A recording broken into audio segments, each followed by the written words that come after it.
In my last video, I talked about my divine encounter. It was the most exciting moment of my life. But temptation came immediately to steal away that joy from me. I want to appreciate every one of you that has watched my video thus far. I need you to sit back and listen to this part of my story, how temptation almost stole the joy of my salvation. Please, if you have not subscribed to this channel, ensure that you subscribe to this channel, like the video, comment on the video. And as you do that, don't forget to share.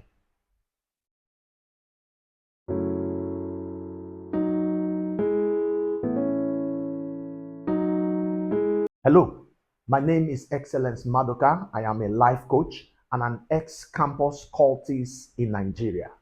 By the special grace of God, I started my journey on how, I was initiated into cultism, and I've talked severally about my experiences as a cultist, my first assignment, how I was almost killed, and I began to also, I also talked about the reasons why a lot of people join cults and how you can identify a cultist, and also mentioned to us, the things that almost took my life, the incident that almost took my life, how I escaped death.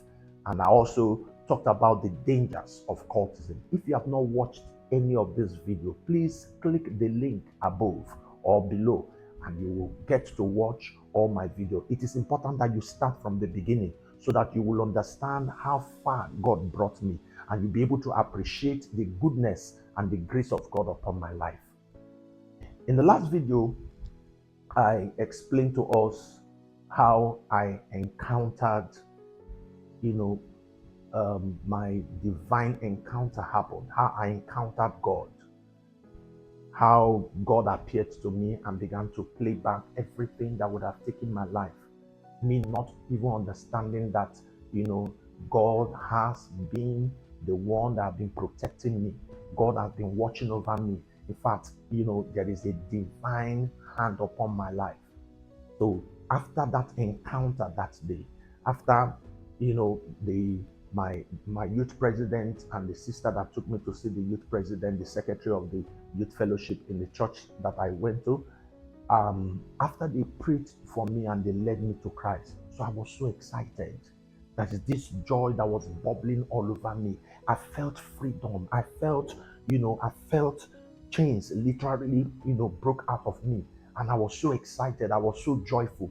For a very long time since I joined God, I've never experienced such excitement. I've never experienced such joy. Now, on that day, so with the excitement of what happened to me, I was going back home. On my way home, as I got very close to my house, one of my neighbors that was my friend, he came to me. Now, this my neighbor, we had a little issue, we had a little quarrel, and ever since then, he has, for a long time, we were not in talking terms. So I was about entering my house, just close to my gate. He came, he accosted me, and he called me, and he said, that I came to his house to steal something from his house, and that anger. Now remember one of the ways to identify a cultist that I said they are very hostile and very aggressive. That spirit triggered that aggression in me. How can he tell me that I stole from him? I've ever since we stopped, talking, I've never been to his house. So how come he said I came to his house? And I almost wanted to lift him up. His younger brother saw me from afar, and as though they prepared for it, as though they planned it that day. So the brother ran down to me. Immediately as he came to me, the nearest thing that I had in him, I smashed on his head. And as I smashed it on his head, I ran into my house. I went straight to the kitchen to pull out my cutlass. And my mother saw me, and she was like, the way I busted out from the house. They have, apart from that day that they saw me, that I almost chopped off the head of my brother. They have never seen me that furious before. So I came out, I busted out. As I busted out, my mother came, knelt down in front of me and was begging me, say, please, instead of me to do this, let me kill her. Instead of me to do that. By the time I came, everybody, there was chaos everywhere. And the young man and his brother, they ran away. But you see, the brother ran away with, some injuries. And I went back home. As I went back home, the little did I know that they had gone to the police. So I got information that they have gone, to arrange police people to come and, arrest me. Now, please listen to this. Now, in everything that I did as a cultist, I was never arrested one day. I was never. Each time they come to my room, police people, plainclothes police people come to my room to, to make arrests. I will open the door. They will be asking me of me. And I know that they came for arrest. So I will just, tell them that, I traveled. You understand me? And so I've never, I don't know. It has been a smooth sail for me. I've never had any occasion where I was arrested. I've never had any occasion where, I slept in cell one day that, my parents had to come to bail me. I've never. Several of my friends, they had several occasions like that. You understand me? When they will come, they arrest them and their parents will go to spend so much money to bring them out. I never had such. I've never, I don't know, but I still felt, that it was a divine, hand upon my life. So that day, they brought the news that, this young man and his mother, they have gone to the police station to bring police to come and arrest me. So I quickly left the house. As I left the house, I went to my girlfriend's place. My girlfriend was not staying far from my house. So I went there and I told her all that happened. And so we decided to just leave that area for some time. Now remember, I just had an encounter. Remember, Christ just came into my life. And this is a temptation that came to steal that joy from me. So I went back, to my girlfriend's place, and on our way. Now, I spent some time in my girlfriend's house, my then girlfriend's house. I spent some time in her house, and we decided to just leave the area. Now, not knowing that these people, they have come to my house, they've come to look for me, and they went back. The police station also is not very far from where we stay.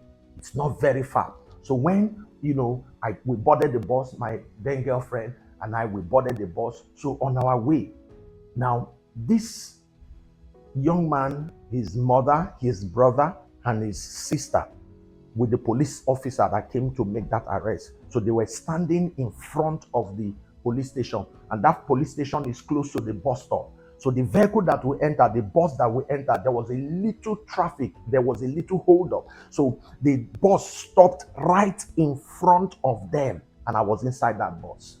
I remember they came to look for me. I was inside that bus. So, the boy now recognized me. That is my friend's brother.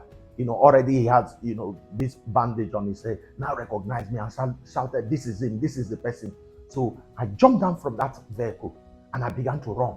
As I was running, they were running after me. I was running, they were running after me. Now, one thing about Lagos is, no matter what, once you are running and people, they start shouting, "Thief, thief." Now, there is this slogan in Lagos, "Ole, ole, ole." Ole means thief. And the moment they start shouting, "Ole, ole, ole, ole," they will mob you. Before you know what is happening, they will mob you. So I was running, they were running after me and they were shouting, "Ole," and other people were running after me too. They were shouting. So I got to a dead end that I couldn't even move again. I stopped. So as I came, they wanted to rush me, wanted to mob me. The only person that saved me that day was my then girlfriend and the policeman that was following them. So as they wanted to start lynching me, the policeman said, "No," stopped them. And he dragged me and took me to the cell. And as he took me to that cell, they were shouting, "I'm a cultist, that I'm a thief, this, that, that." As I got to the cell, they threw me into the cell. That was the first time I experienced cell. They threw me into that cell. That was the first time, like I said, I was experiencing, such thing. So as I got in there, the inmates there, as they threw me there, they wanted to start, beating me, because that is the nature. I got to understand that once you come in as a fresher, There is always a president. There is a president in that cell. You know, as I came in, the other people they wanted to start beating me. The president shouted at them, "Say stop it." So why nobody should touch me? Then he now asked me to sit down.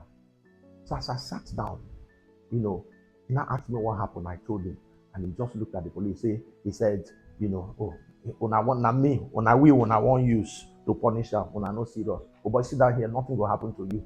And that was how I sat down in that cell. Now my then girlfriend now went home, told my parents, and they went straight. Now remember, I was coming that very day. I was coming from the youth president that is a lawyer. So they contacted that youth president. So by the time he came in the night, it was already late for them to bail me. But I told my mom to buy some foodstuff like bread and other things and water to give to the inmate. So I became celebrated in that cell. Immediately as they brought that, I don't know, something in me busted out. I began to sing praise.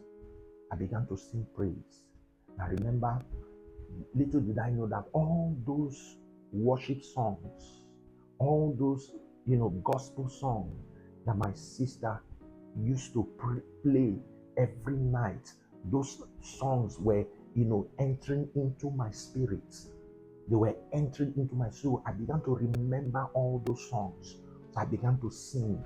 And, the inmates, they sang with me. So they gave me special treatment that night. As they gave me that special treatment, early in the morning when we slept, so I began to pray for them. Something I started praying. I started praying for them. And also remember that I told you in one of my videos how, how my parents brought us up in good Christian way. I used to attend Sunday school. I used to be one of the people that represented my church in Bible quiz. So all those things began to come back. Those things began to, those things that I knew. That's why the Bible says, train up a child in the way that he will go. When he grows, he will not depart from me. So those things began to, come back. Those, scriptures, those words that I heard while I was in Sunday school, they began to come back. So I started, and now they started calling me pastor inside the cell. The first time I was entering a cell, I was celebrated. So in the morning, at about, say, between 8 a.m. thereabout, I had somebody call me from the counter, and they called my name. So I thought, and I stood up. I looked out from the cell, and I saw a military man, a major, he stood by, and one other lady standing there. And I thought that, oh, these people, they have taken this thing far. So they have gone to, even report me to the military. Because their family, they were well-to-do. So they could afford to do anything there. You understand me? So, and now they called me. As they called me, I came out. So immediately as I was coming out from the cell, lo and behold, I saw my then girlfriend, she stood up.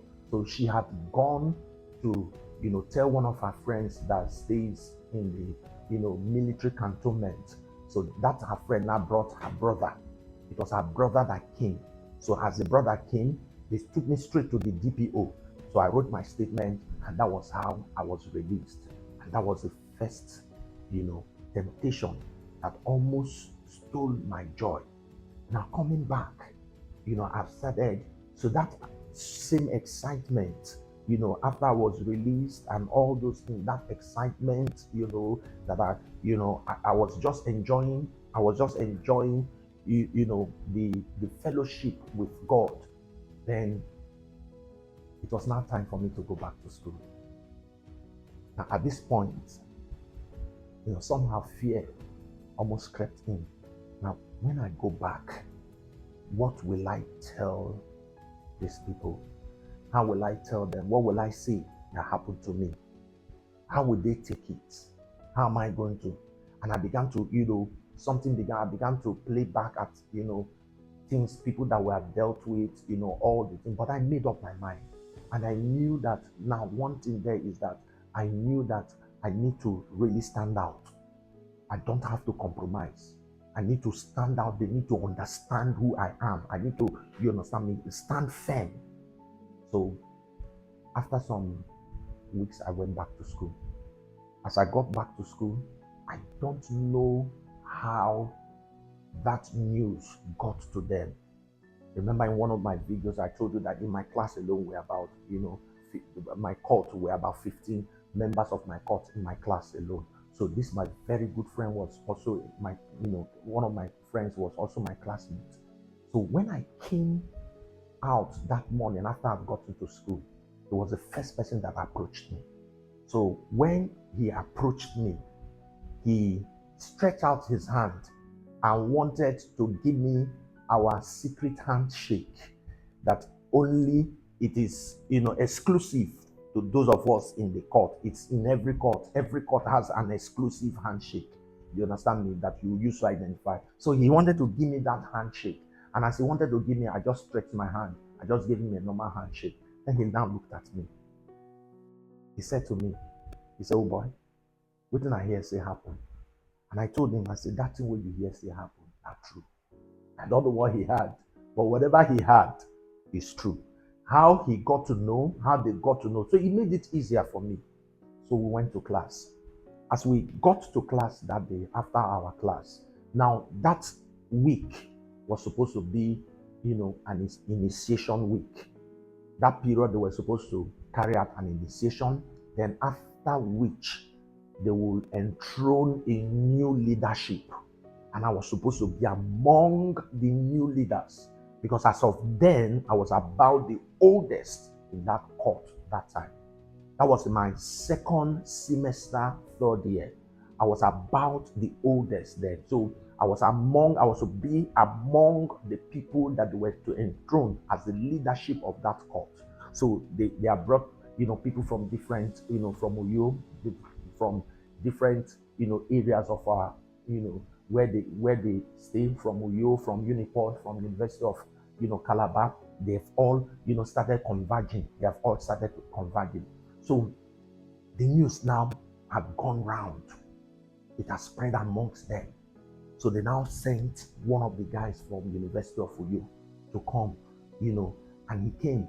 So he asked me if I was, he gave me some, codes, because once you come into a school, there's a way to identify yourself. Once you have somebody that that is in the same court, there are some words, that, I wouldn't want to say here now. There are some words that you will say that, they would get to know that you are in this court. So he came and, and I told him, I said, "No, I am not. I am a son of Jesus." And he looked at me. Where that boldness came from, I just did not know. So I saw them, several of them, they were seated somewhere, they were standing somewhere. They watched him come to me. And I responded the way I responded, so he came back disappointed. So on my way back, like my normal jovial, style. So as I was going, I was trying to shake every one of them. When I got to that particular guy that came to ask, as I got to him, he looked at me. He said, "If I slap you, come on, get out from my front." So I left him. So as I left, immediately as I came out, the first person I saw was that young man that preached to my friend. Go back to my video. Go back to my video where I talked about how I almost died. That young man, remember Big Charlie, that was preaching to my friend.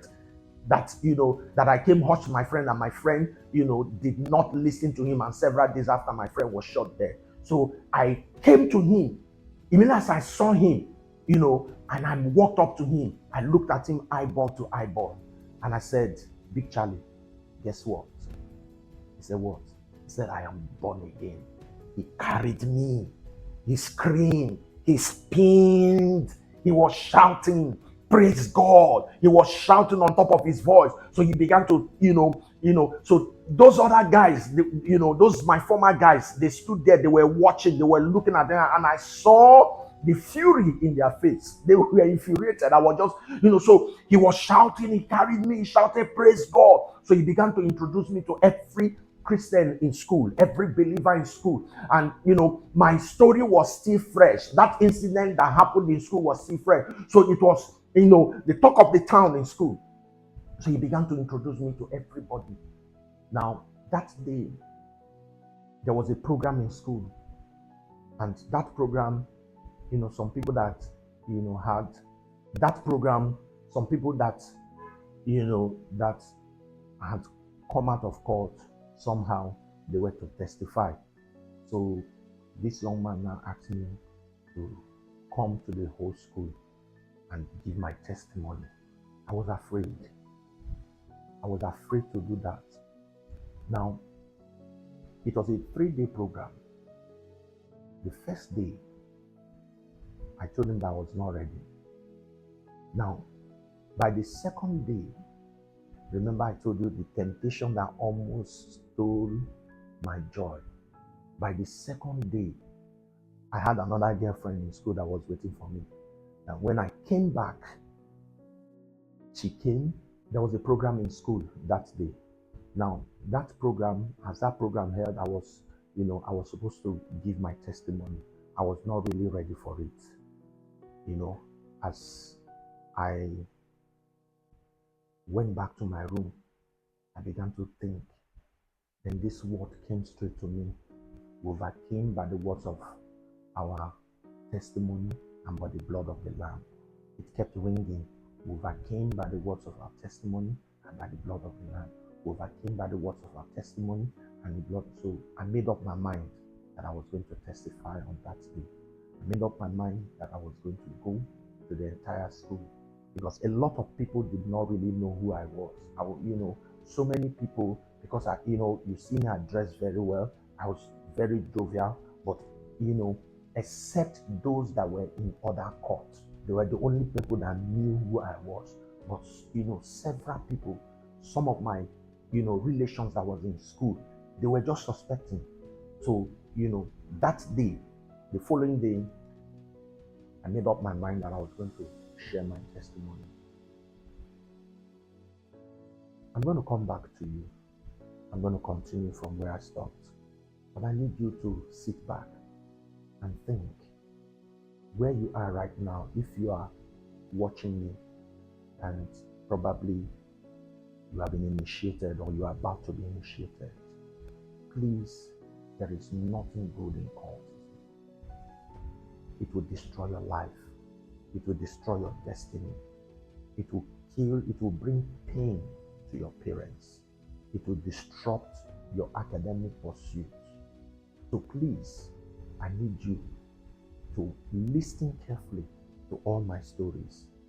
I'm going to tell you in the next place how I was able to overcome the temptations. There are several temptations that came, but the temptation from my ex-cult people, how they came, how I stood out. In my next video, I'm going to be explaining that. So please, if you have not subscribed to this channel, ensure that you subscribe to this channel, hit the notification button, and like. I need to hear from you. I know there are several questions that you want to ask. I need to hear from you. I need to answer you. So don't forget to subscribe. The Lord will continue to guide you. So remember, stand out, don't blend.